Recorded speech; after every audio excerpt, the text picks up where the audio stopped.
Classroom conduct reciprocal কিনা, শিক্ষকরা ঠিক মতো ক্লাস করে কিনা, ছাত্ররা ঠিক মতো মনোযোগ দেয় কিনা, এগুলিকে আমরা বিবেচনা আনবো।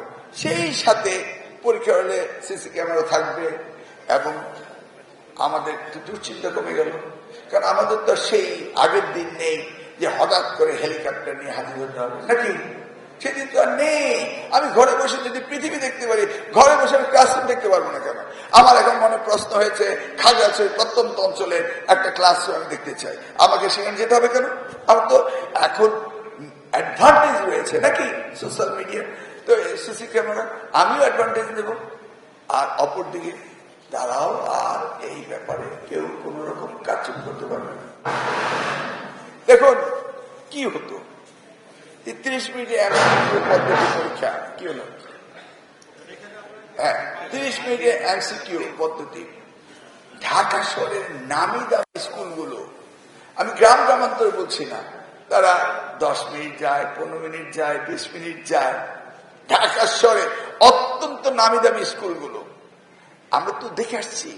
আমি তো মন্ত্রিত্ব যাওয়ার পর বসে নেই, এডুকেশন নিয়ে কাজ করছি। আমার একটা সংগঠন রয়েছে, এডুকেশন রিসার্চ ইনিশিয়েটিভ, এটা দিয়ে আমি অনেক সেমিনার সিম্পোজিয়াম করি, অনেক কাজ করি, আমার অনেক গবেষণা আছে। তারা 20 মিনিট অপেক্ষা করে, লাস্টে 10 মিনিট টুক টুক টুক করে সব আনসার হয়ে যায়। কেন? I want to find out কে ভালো কে খারাপ। আমি তো কাউকে থ্রেট করিনি। কেন এটা নিয়ে এত কথাবার্তা হচ্ছে? কেন শিক্ষকরা তো থ্রেট করছে? কিচ্ছু করার দরকার নেই, সব স্মুথলি হবে, কোন রকম দুশ্চিন্তা করতে হবে না। 21শে এপ্রিল পরীক্ষা বিগত সরকারের টাইম সেট করে দিয়েছে, প্রশ্নপত্র করেছে, সব তাদের সেট করা, তো সম্মতি করেছে। এখন হঠাৎ করে শিক্ষার্থীরা তারা ভাবছে যে তারা আগের মতো মত করলে, ফেসবুকে আমার বিরুদ্ধে হা দিলে আমি বোধহয় ঘাবড়ে যাব না। তো যারা লেখাপড়া করবে না, যারা টিকটক করবে, যারা লেখাপড়া করতে চায় না, তাদের নিয়ে তো আমি চিন্তা করছি না। আমি চিন্তা করছি যারা লেখাপড়া করবে, নাকি? মন্ত্রীর পদত্যাগ দাবি করে, আরে ভাই, পদত্যাগ তো আমার করতেই হবে যদি কিনা আমি পরীক্ষা ঠিক মতো না নিতে পারি। আমারও তো দাবি, পদত্যাগ আমাকে অবশ্যই করতে হবে যদি আমি পরীক্ষা ঠিক মতো না নিতে পারি। তাহলে তাদের তো চিন্তা করতে হবে, তারা পরীক্ষা ঠিক মতো, আর তাদেরটা যদি আমি ঠিক মতো না করতে পারি, সেটা তো আমার দুর্বলতা প্রমাণই হবে।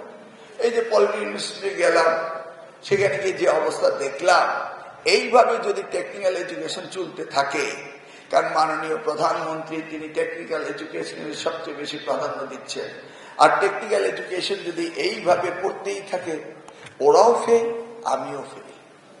কারণ আমি যদি এটাকে ডেভেলপ না করতে পারি, তাহলে আমাকেও তো উনি বাদ দিয়ে দিবেন।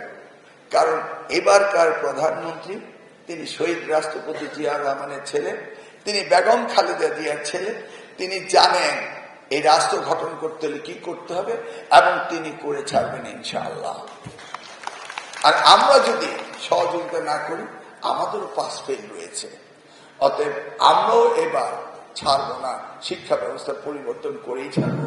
যেহেতু উনি টাকা দিবেন, পয়সা দিবেন, সব দিবেন, আর আমরা করবো না কেন বলুন?